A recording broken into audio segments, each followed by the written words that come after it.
Great. Come on. So, hi everyone. Hello, ma'am. Welcome you all to the October session. And Great. Come on. today, about Hi everyone.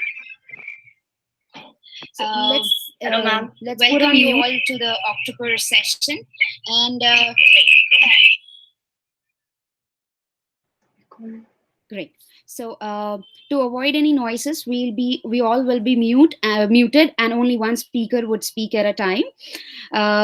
A lot of people, when we sent out the email about the webinars, every time someone has a curiosity that what OWASP Women in AppSec or InfoSec Girls is all about. So, InfoSec Girls and OWASP WIA is a community for women wherein we collaborate and bring new talent on the floor, wherein the women who wants to come and speak up but they don't get a platform or they're really shy, we make them comfortable and let them speak virtually to all the global audiences. And this is the platform which lets women train other women to come forward and help the bigger community. Apart from this, we have been giving trainings at multiple conferences. We have given training at AppSec USA, Europe, Nalcon, B-Sides Delhi, Cookon. So probably we would be collaborating more with different geographical locations and more women, not just the VIA officers, but the other women participants who wants to collaborate, come forward and share their knowledge with other women. That's about VIA, but I also would like to share my screen, wherein I would be telling you that how you can be part of Women in AppSec and InfoSec Girls. Oh, my screen looks a little blurry, and I'll just okay. Perfect. Okay, this is the Women in AppSec OWASP.org page, wherein you can scroll through it, all the information about the VIA officers, about the activities that we do. Find us will say about the email list, Twitter handle, and the Slack channel. About the purpose, you can see what all things we contribute to, what's our motive and what's our purpose, then how you can be a member of OWASP, what's the procedure to become a VIA officer. All the details are there. Now what I'll do is I'll hand over to one of our speakers. I'll first introduce you to both the speakers. We have our first speaker, Shreya. She'll be talking about the iOS pen testing. Then we have Jasmine. She'll be talking about web app pen testing basics. So both the amazing speakers. I'll just hand over to Shreya so that she can take it forward. I'll stop sharing my screen.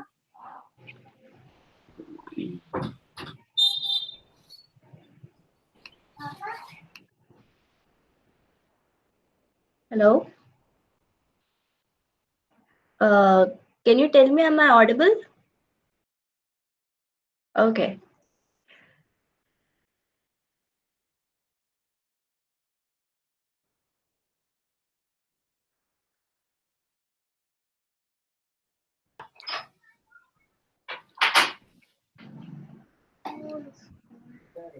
Okay. Yes, you are audible, Shreya. You can go ahead and start your session. Okay.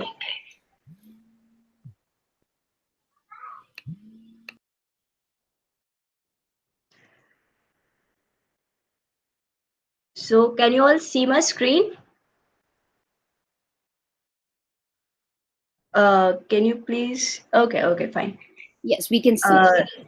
Okay. So let's start off with the session. So today I'll be presenting on router pawning using Bus Pirate. So very first, let me explain my topic. That is the topic mentioned IoT pen testing. So here IoT is my router device and pawning is that I'll be controlling it using Bus Pirate. That's the hardware tool. Okay. So moving ahead about me. I'm the Nal Bhopal chapter lead and a cybersecurity enthusiast, and you can follow me at Shreya Pohekar. And the overview of what I'll be covering today. The session mostly revolves around the UART protocol, and then we'll be identifying the UART ports in the router. Then I'll be introducing you to the bus pirate, and then how to connect the router to the bus pirate. And we are using Putty as my software communicating medium. And then finally, I'll be getting the shell out of the router. Okay. Requirement, I'll be demonstrating it after my session gets over. It's just a 5-minute demonstration session. So for that, I'm using a D-Link router and a Bus Pirate version 4 and a few of connecting wires and Putty as a software. So the overall objective of the walkthrough means, okay, the very first thing that when we do IoT pen testing, the very first thing we do is analyzing the firmware that the device contains. So the very means you can get firmware by just Googling and typing in the device name and the model number, and you just get the firmware. But what if the vendor do not make the firmware available? Or if it's like you want to test on some newly updated firmware, but the older versions are only present. So in that case, you need to have the physical access to the device, and with that, you can just directly get the firmware out of it. So when you have the physical access to the device, you just means you without knowing any password or something like that, you just get the file system of the router. So that's something pretty amazing when you have the physical access to the device. So that's the objective of this walkthrough. And then I'll start with the overall concept being used here. So the router is a device that has UART port. So UART is not a protocol, it's like a standalone IC. So UART, as you all might be knowing, that it works on serial communication and it's used for mainly receiving and transmitting. Okay. So UART is Universal Asynchronous Receiver and Transmitter. And as the picture shows, the data bus transfers the parallel data, and the UART1 converts that parallel into the serial data and then transmit the bits one by one. And then UART2 receives, and then after receiving, it just converts the data back into the parallel form and it's further being transmitted. So here the diagram, the below diagram shows in the packet in which the data is being transmitted. So I'll explain you that.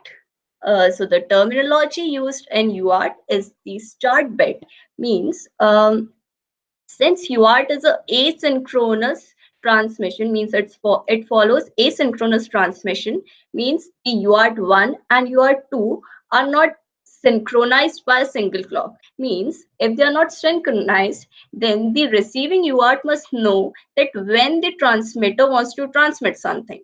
So for that, we use the start bit.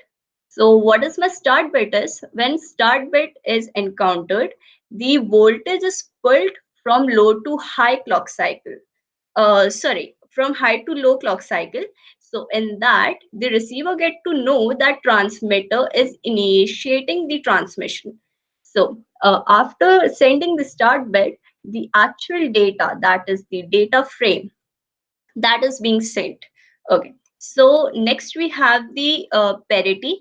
Parity is added to the data frame in order to check for error, any kind of error. Like error can be due to baud mismatch, or it can be due to some electrical noises. So in order to just determine the error, we can add the parity bits, but it's optional. If you want, you can add. If you don't want, there is no need. Then the last one is the stop bit. So the stop bit determines that, okay, now the transmitter has stopped the transmission. So in that case, the voltage is again pulled to high so that the receiver gets to know that, okay, now the transmission has ended.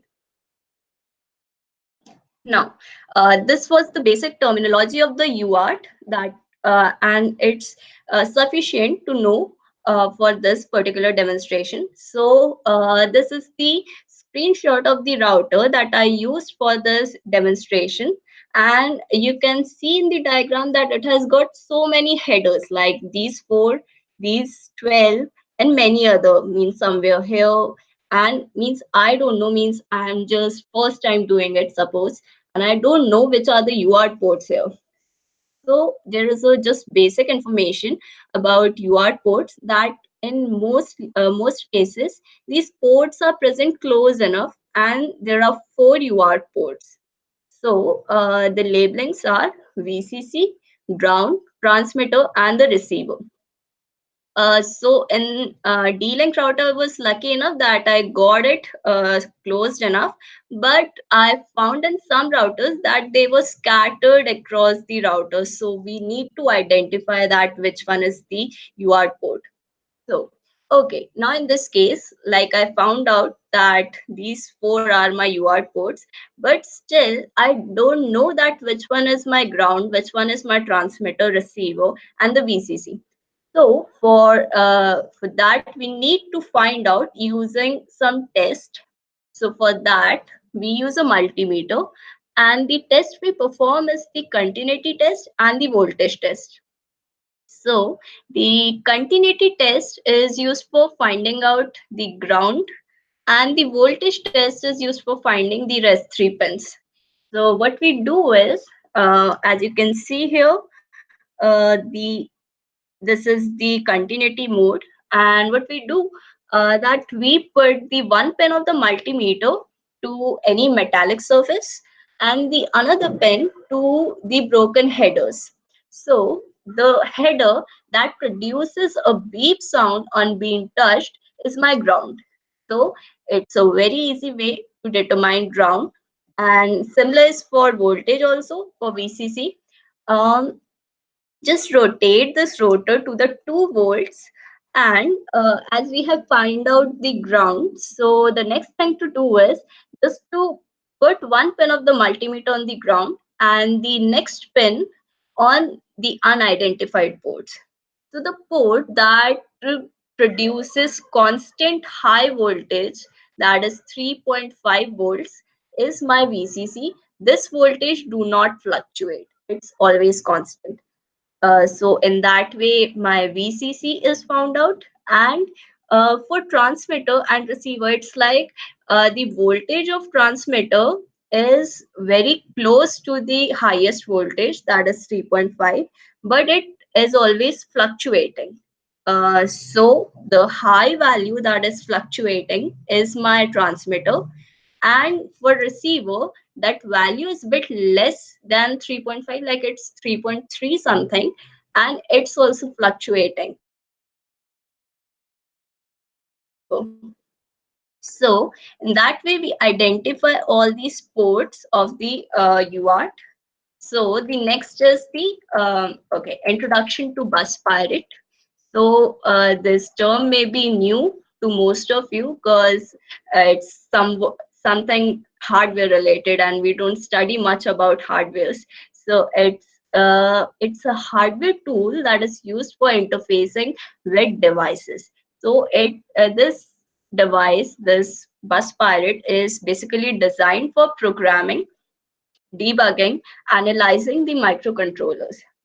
So in our case, we are using Bus Pirate for kind of hardware hacking purpose. And Bus Pirate uses a serial terminal for interfacing with devices via protocols such as SPI, I2C, and UART. So here, Bus Pirate has got in all 11 modes in which it can work. Like examples are here, SPI I2C, but it has got 11 other modes. So when I configure, means when I select that UART mode, my bus pirate act like a UART device. So means, as the previous slide show, that there are two UART devices. So bus pirate is one of my UART device, and router is my second UART device. Okay. Um, so this is how the bus pirate looks like. It's by Dangerous Prototype and version 4.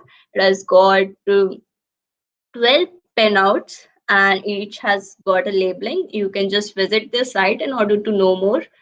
And here's the connection. We just required three connections. The ground is connected to ground, transmitter to meso, means master and slave out, and receiver to MOSI. And it's so obvious that when bus pirate is transmitting something, the router needs to receive. And when router is transmitting, the bus pirate needs to receive. That's how the communication works. So the next slide shows PuTTY as a serial communication medium. See, we have got router that works on serial communication, serial transmission. So I used a bus pirate as a bridge between my router and my laptop. And this PuTTY act as a bridge between my um, software bridge between my bus pirate and the laptop so that I can see all the results that I'm getting. Um, Here's a link to a full write-up of this whole demonstration that I'm showing. So next is all the demo session, not the thank you one. Okay, so I'll just open up PuTTY. Okay, so I'll go to serial. So serial is for serial communication, and I'll write the serial line con3, means when I connect my bus pirate to the laptop, it has got its port initialized that can be found out in the device managers local port, and then you'll find the con3 initialized, and we'll set the baud speed to 115200. That's the speed with which my laptop is going to communicate with the bus pirate. And here I'm not using any flow control, so I'll do is just none and open up the connection, and it open up the connection in HIZ mode. That's the high impedance mode of the bus pirate. This is the default mode. High impedance here signifies that um, means any kind of voltage fluctuation or high voltage may not damage my bus pirate. So in that case, it's always the default mode. And you can type in question mark to see all the commands that it supports. So I type in M, that says the mode. Where's M? Yeah, change mode. So I'm just typing in M. So I get 11 modes that the bus pirate supports. So as you all know, we are working on UART. So selecting the third option, that is the UART. So now we are required to set the port speed. Now, I'll do this 11, and the reason why I do this is I don't know that at what speed my router might be transmitting and receiving. So I just want to configure my bus pirate in such a way that the baud rate are not mismatched.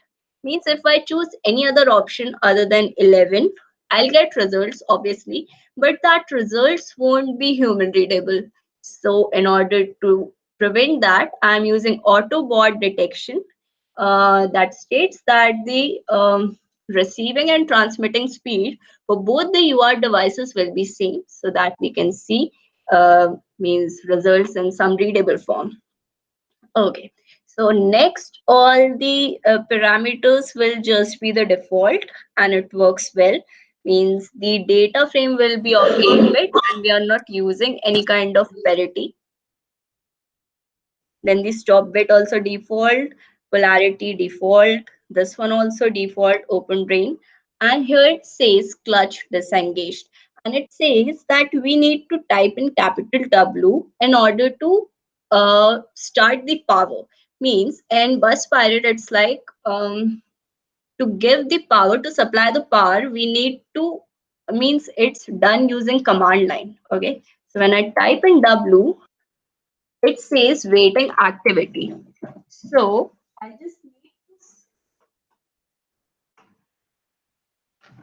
I just need to restart my router. Here I have powered on my router, and the time I press in capital W, I just need to restart my router so that the activity is encountered and it calculates the bot. Okay, so now it says my clutch is engaged, and okay, now it comes in my UART mode. So I'll type, oh, sorry.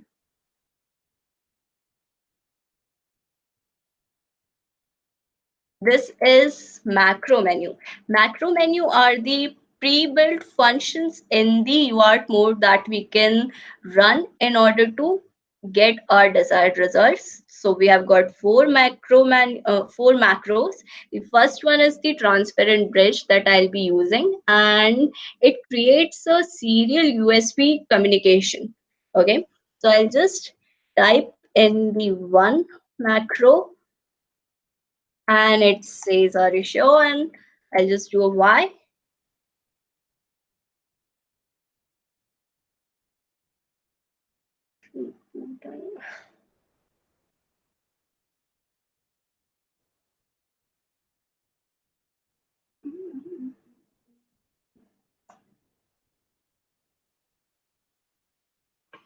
Oh, I don't know why it didn't work. I'll have to do it once again.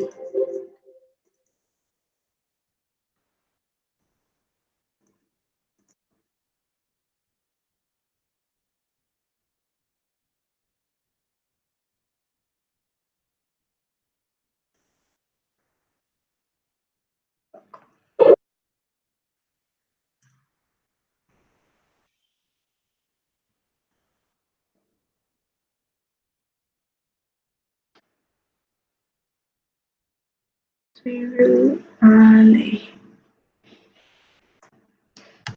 M3 11.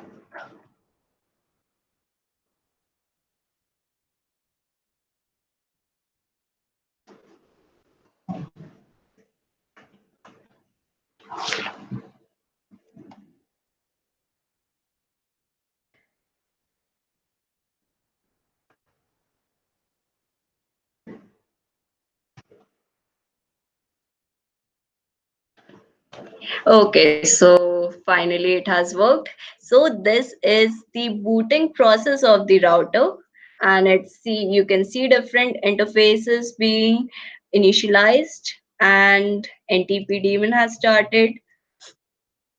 Okay, so as you can see there, hash means we have got my file system, and when I type in ls means my normal uh, Linux command line. You can see things like bin dev etc, something like that. So we have got the router shell without even typing in the password. So that's something I love about this demonstration. And not just means when I go to directories like temp, I can create my own files. Means if I do um,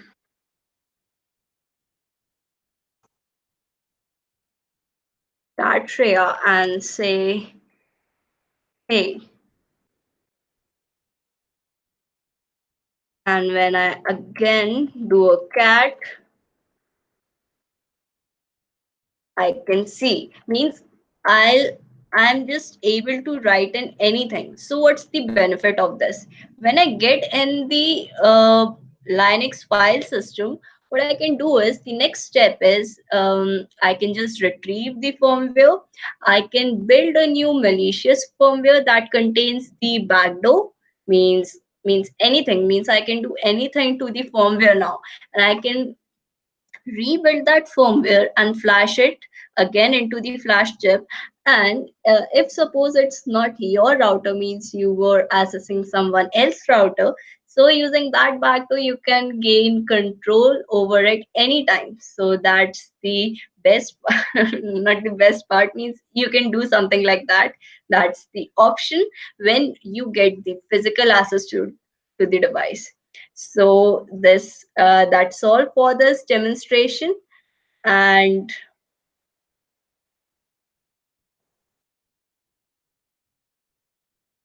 okay. So any questions?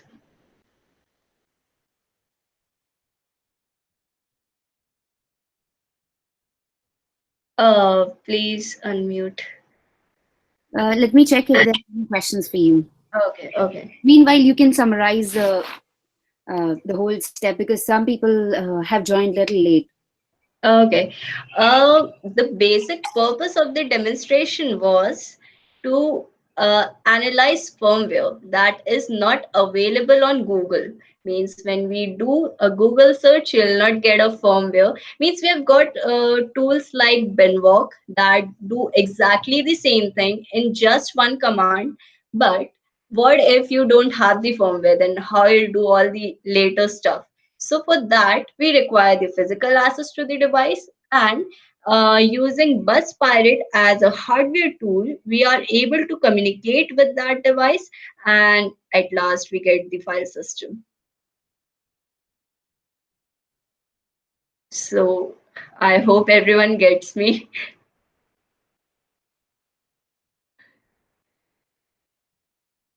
So are there any questions?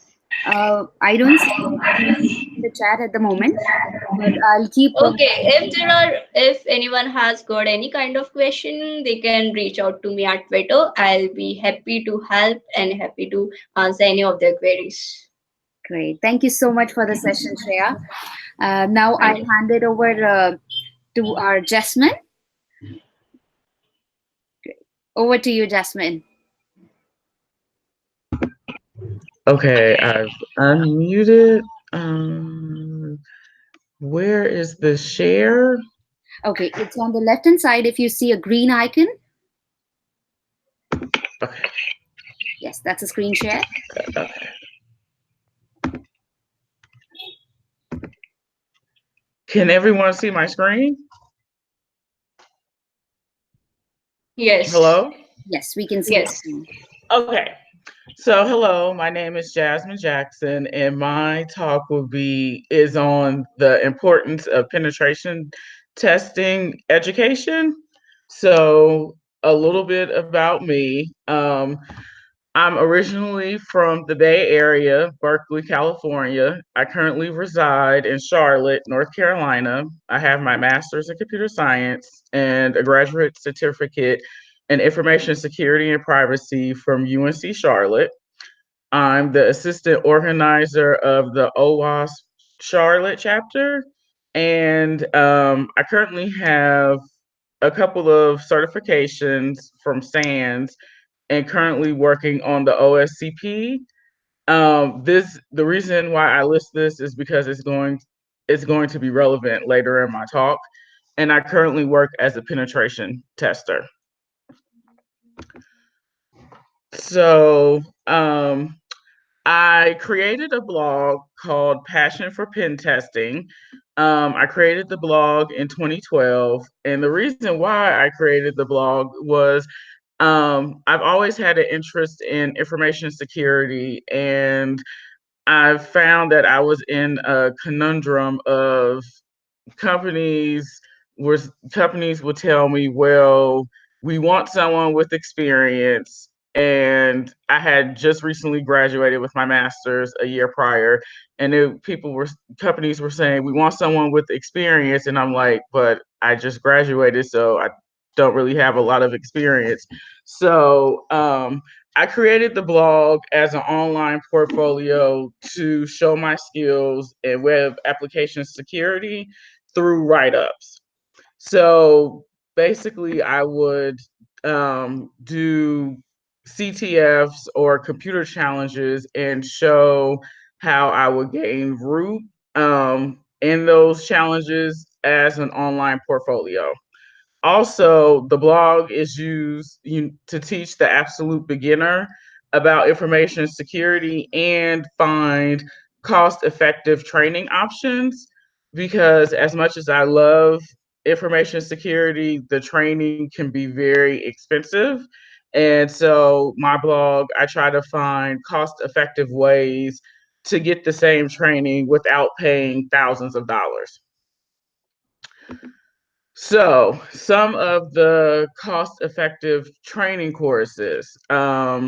The first is Pen Tester Lab, and it's at pentesterlab.com.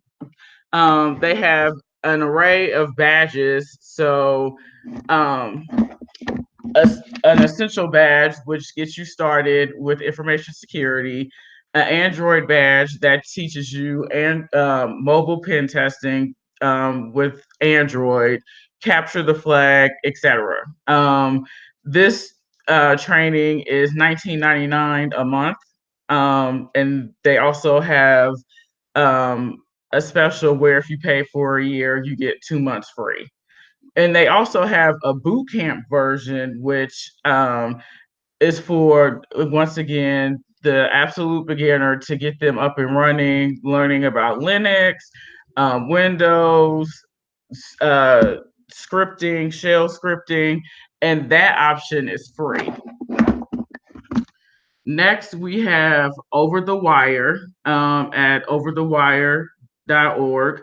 And how their website is set up is there are different war games and different topics, Unix, web security. I found this very helpful. When I was starting in my journey, InfoSec journey, because the challenges were really unique, fun, and some of them were extremely hard. This training is free, so for this you don't have to pay. The next is Hack the Box, and with Hack the Box, what's really great about that is it's similar to the OSCP, the Offensive Security Certified Professional certification. I'm currently studying for that now. And so this website is very good because it preps you for that exam because they have different labs. And the cool thing is you need to hack the registration to actually obtain the product key to actually join the site. So I found that pretty cool. It was really fun. And this is free. So Hack the Box is free. Next, we have Vulnerable by Design, VulnHub. And so VulnHub has different machines, different vulnerable machines with different levels of difficulty, easy, medium, and hard. A lot of these are boot to root, meaning you boot the premises, you boot the machine to gain root. Um, these are very fun, and I really like the boot to roots, and this is free. Next, you have Pico CTF. With Pico CTF, it's intended for high school students, but all are welcome. Only the high school students portion will be graded and ranked, but everyone is welcome. And I have write-ups from Pico CTF on my blog, Passion for Pen Testing, and there are different categories: forensics, web security, etc. And this is free. And then finally, OWASP. OWASP have different projects, Juice Shop, Security Shepherd, that are useful for hacking and also good for people who are interested in information security and want to get started. And once again, this is free. So my talk was basically I know it's short, and it was just basically going over the different options for penetration testing education, cost-effective ways. As I said, this training could really add up. So this presentation was more so finding cost-effective ways for people who are interested and want to get started in information security, who might be daunted by the price or don't know where to get started. I hope that the links that I provided will provide some guidance, and also my light shameless plug with my blog, Passion for Pen Testing. I hope people visit my blog as well. And that's all I had. And I wanted to know if people had questions.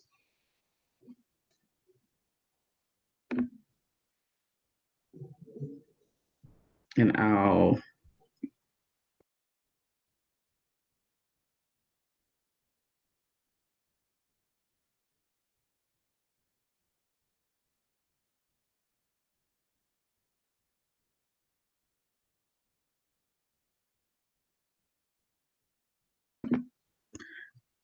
Vendaya, if you're talking, I can't hear you.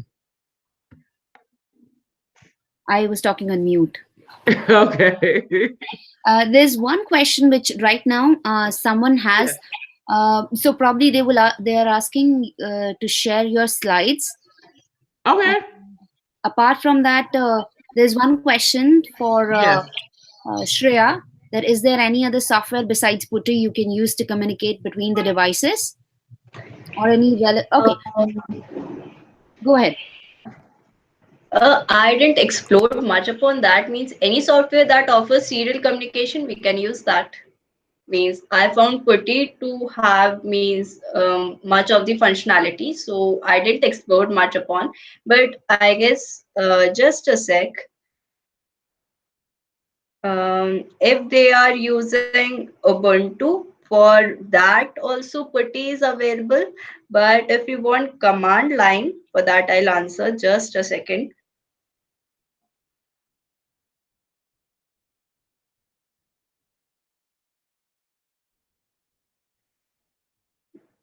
It's something GTK, but I don't remember the exact name, so I'll just Google.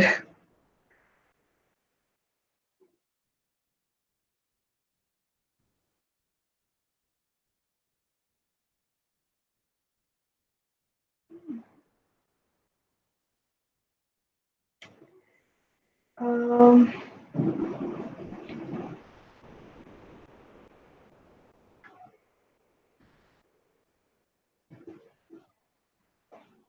I don't remember the.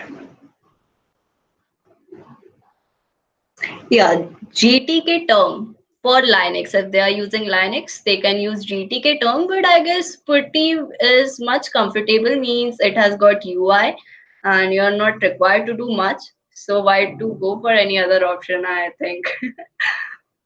But yes, GTK term is another if you are working on Linux.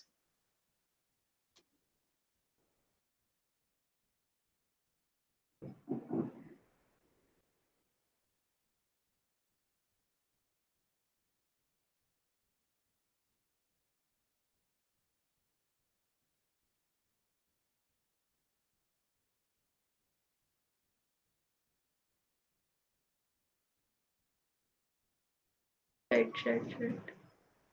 Hello?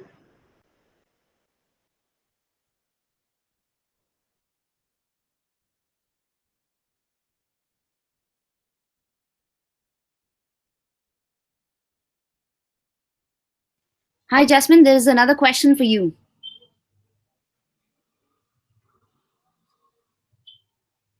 Sorry, my cat. You might see my cat. Yes. What's the question? Okay, so at the moment, what are the relevant certifications needed to become a pen tester? Wow. Oh, that's a good question. The ones that I've seen are, the first is SANS GWAP, and that's the web application penetration tester. certification, which is through SANS. So that's one that I've noticed. Another is the OSCP, which is the Offensive Security Certified Professional, and that's through Offensive Security. So also, oh, sorry, and then the final one is GMOB.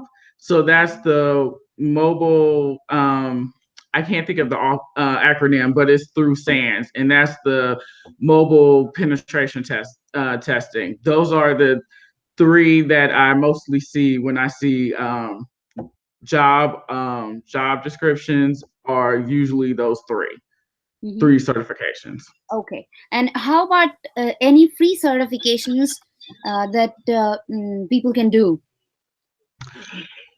Excuse me. Free certifications that I'm not sure of. All of the certifications that I know costs, and that's the unfortunate part.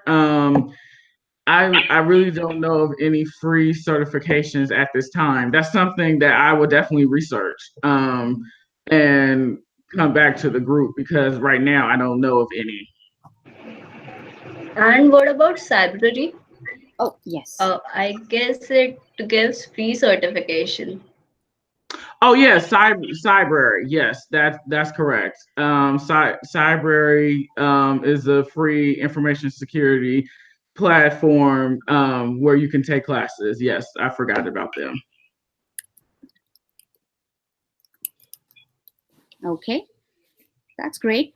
Apart from that, you've mentioned about certain courses, right? So when we say when we talk about the free courses, what should be the step-by-step approach to become a pen tester? So I guess the first thing I would say is which sector of pen testing do you want to do? I focus mainly on web application security pen testing, but again, there's mobile pen testing, there's different flavors. So first figure out which flavor or flavors you want to do. And then from there, I would target courses and training specific for that flavor. Also, I would join meetups and go to conferences, because the marriage is, while you have the training, you also need to network and meet people. Because when you do this and you start talking with people, someone might say, hey, we're looking for a pen tester, send me your resume. So it's good to network with industry professionals in your field to kind of give you that leg up. Training, and then I would have some online portfolio, blog, whatever, that demonstrates your skills. Because with a lot of companies, they want to see see you actually apply the skills that you know. Okay, so you're saying a good networking is mandatory. Yes. Perfect. Okay. So now we know that we do have meetup groups across the globe. Yes. One second, I think let me just mute the rest of the people because I can see a lot of noise. Okay. Come on, Sasha. Come on. Okay, so we do have a lot of meetup groups, especially when we talk about OWASP. OWASP has a meetup group across the globe, and we want more women to be participating in there. If you have any questions, you can feel free to reach out to us, wherein we can guide you that who is the chapter leader and can bridge the gap so that you can be part of that chapter. As Jasmine mentioned that she's part of Charlotte chapter. So I'm part of Bangalore chapter, and then Shreya is part of Bhopal chapter, Zoe is part of New York chapter, Geeta is part of Delhi chapter. So it's like we all are in different geographies, different states, and every state if you see that there's no chapter in your area, then we can actually come up with a new chapter and can bring in more women together. If there is this issue with a space, we can talk with different companies to get the space. And apart from that, we also do monthly tech talks. So this month, this is the webinar or the tech talk wherein we discussed about two topics. So every month we have these tech talks. Apart from that, we also give free training as part of Women in AppSec and InfoSec Girls. We've given it at certain conferences, colleges, and we also do online training. We've also started. So the pilot batch would be going this month end with the University of Minnesota. We would be giving free training to the students of University of Minnesota so that they can be part of the bigger OWASP chapter, and it'll be a support from OWASP Women in AppSec. And OWASP actually do not charge for any of the meetups. It's all free. It's a community wherein all the researchers, the newbies, the people who are actually enthusiastic about security can contribute and can leverage from the security people who are there in the industry for long. Like Jasmine has been talking about the web application penetration testing, and Shreya talked about iOS pen testing. So we do have OWASP web application top 10, which you can leverage. And then we also have iOS top 10, which was recently released. So you can refer to that as well. Apart from that, there are multiple other top 10 lists which you can go through. Okay, yeah, we also have one more question for you, Jasmine. How important is Python in pen testing? Or how often do you see people using Python during pen test? Oh, wow.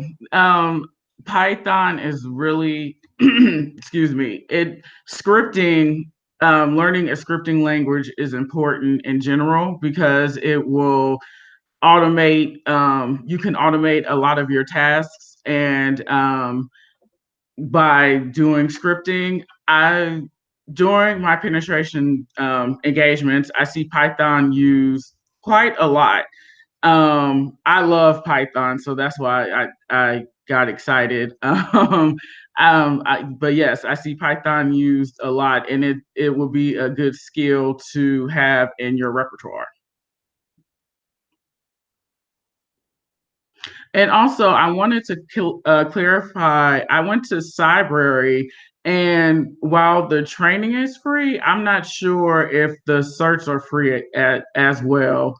I haven't done a search on Cybrary, but I was looking, and it seemed like the search you might have to pay. But I will look more into that. I know the training is free, but I'm not sure about the certs.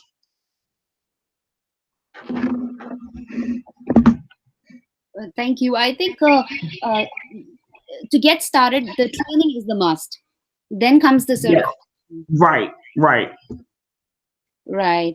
And probably, I think the Python, how to bridge Python and security can be a good combination, because you can build a tool, you can automate the application. And now we've been talking about the DevOps and DevSecOps, wherein you need a lot of automation. So that can also, it can be an add-on. It is not mandatory, but it will be an add-on. Right. Also, let me see if there are any questions. So I would suggest, Jasmine, if you can just summarize what you have covered by sharing your slides again, then we can just wrap up the session. If meanwhile, we'll just wait for a couple of more questions.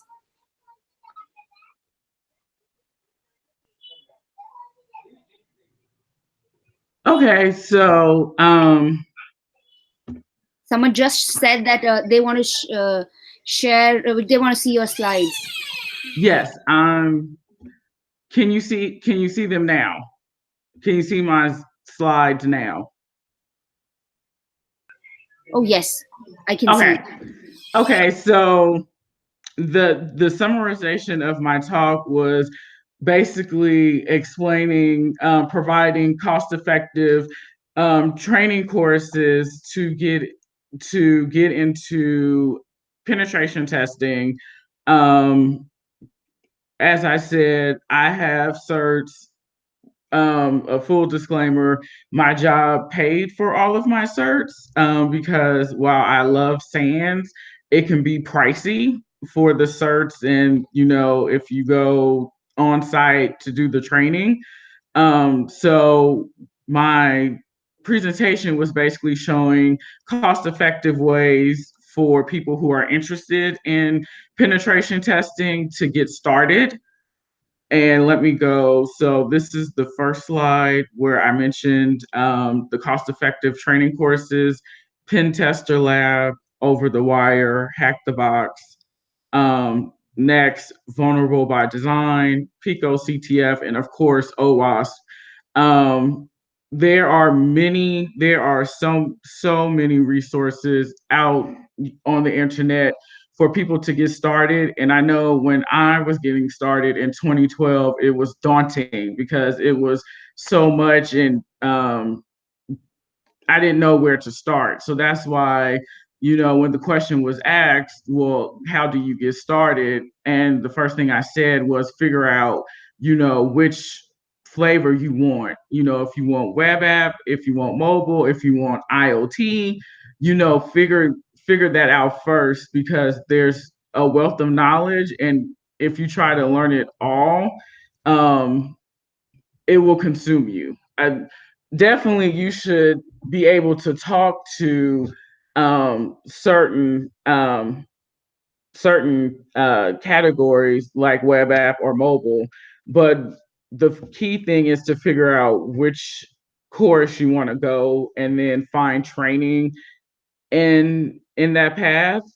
And then from there, once you have the training, I would say once you are training, set up an online blog or something that you can use as a portfolio to show the application. So I know a lot of times, hiring managers, you'll have a phone interview where it's just general information security topics. And then, the second interview could possibly be they give you a vulnerable application, and they want you to actually do a penetration test. So by having the portfolio, it gives them an idea of your strengths, and then they'll know, okay, well, I'm looking at Jasmine's blog and I see, she focuses on web app, and I've seen her, gain roots on multiple machines. So that kind of gives you a leg up when you go into the application part of the interview. So basically, once again, to summarize, my presentation was just providing cost-effective training courses for people who are interested in penetration testing. As I said, I know it can be daunting when you're beginning on this path, but as I tell people, stay with it because it is extremely fun and extremely rewarding. But I know how it can be when you're first starting out, and you can be discouraged because it seems like you're not gaining any traction, but you are. So just stay the course. And I don't know if the presentations are saved to a particular website, but I'm okay with sharing my slides with the participants of the meeting. So just let me know how I need to do that. Okay, And thank you. Oh, thank you. You can share it with me, and I will post it on the LinkedIn group that we have. Like, we'll post it on SlideShare, and we'll send it to everybody. It'll be public. Okay. And same goes with Shreya. Shreya, you can share your presentation, and we can share it with the rest of the participants. And also, there's one more thing, that the YouTube link that has been given to everyone. This is recorded and shared across, so that whosoever has missed it, they can view it and they can take help from it. Yes. And we really look forward to collaborate with you in future, to give trainings to the women who are really enthusiastic about security and they want to get started in security, and the ones who are already in security and want to be involved in application security and IoT pen testing. Sure. Great. So it was a great session with both of you, and I'm sure we've answered most of the questions. Let me just go back and see if there are any more questions in the chat box.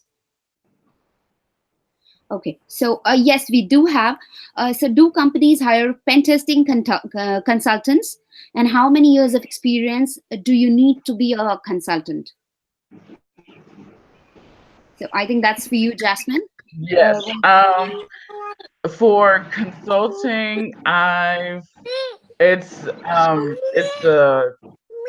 a myriad variety of years. I've seen some consulting companies.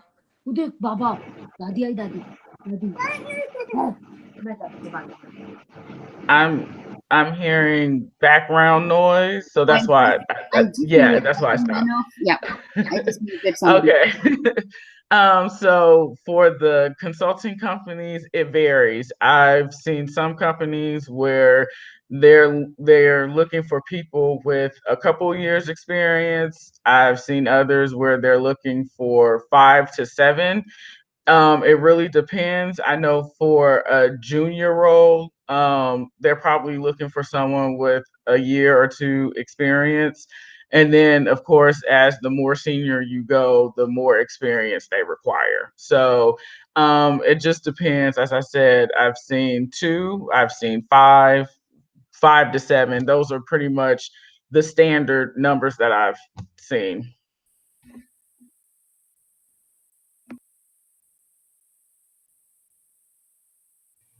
Oh, okay. That's great.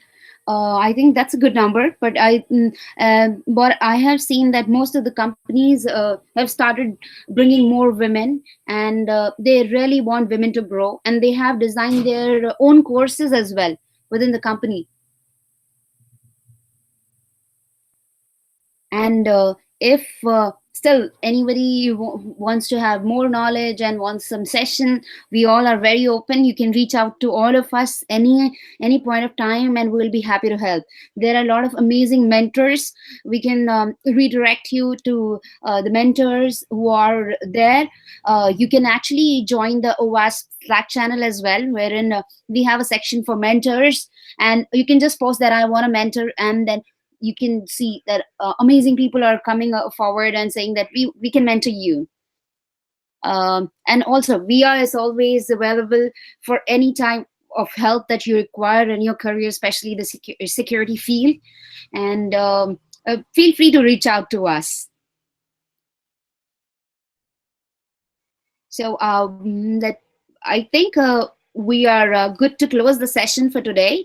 It was a very fruitful session. It was more of a discussion wherein we discussed about iOS pen testing, web application security, getting started with web application security, and also how it is important as a career, that how companies hire the security professional, and if it's a fresher, just the fresh college pass out, do companies hire?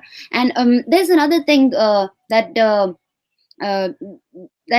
now the companies have started giving internships, security internships, that the companies are aware about that, how security is important. And so they've started giving internships to the college students, so that when they are in college, they know what security is, how much information security, data security, application security is important for an organization, for a college, for an individual also. So I think we're good to close on this note, but just want to hear from the speakers if they have anything to say.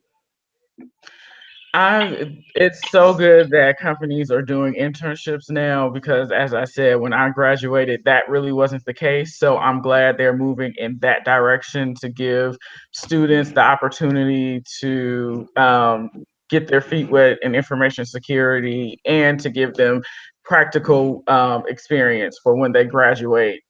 They can move on into their career. So thank you for that. I didn't know that, but thank you. Thank you. How about you, Shreya? I just this webinar and it was just amazing taking it. Means I was just wondering that what it would be just to talk in front of slides, but it's not at all an issue. So I just enjoyed it. That's all. Okay, great. Thank you so much. Both of you are amazing speakers, and we really look forward to work with you in the future so that we can bring more women, and even not just women, but more security power into the industry so that we can secure the companies, the colleges, and overall security.